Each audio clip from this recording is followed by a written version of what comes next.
Mark Sebastian of Option Pit Mentoring joins us now for our final trade of the day, and he has chosen Nordstrom of all stocks. Thanks for coming on the show. Thanks for having me. Last week we saw that stock rip higher because there's talk, of course, that maybe Nordstrom will go private. Yep, the family is taking it private. And if I was the Nordstrom family, I would think about it. Okay, so would you buy the stock, and what's the benefit to an investor getting in now?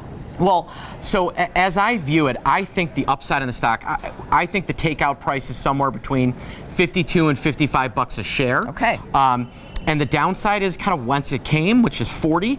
So if you consider that it's a 50-50 probability, you're looking to maybe gain 8 to 10 bucks versus losing 4.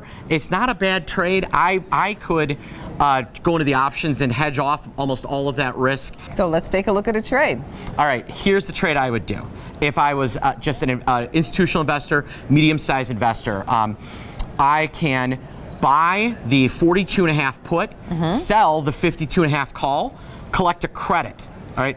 That way, I'm putting on what's called a collar. So I'm clipping keeping my downside at a minimum. Right below 42.5 bucks, I don't lose.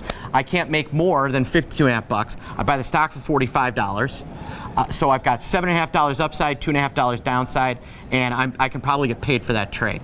That is how I would build that if I was implementing options. In terms of just as a stock investment, I think putting a small toe in the water, just as a straight stock investment, not a terrible idea here. Thank you for coming on the show. Thanks for having me.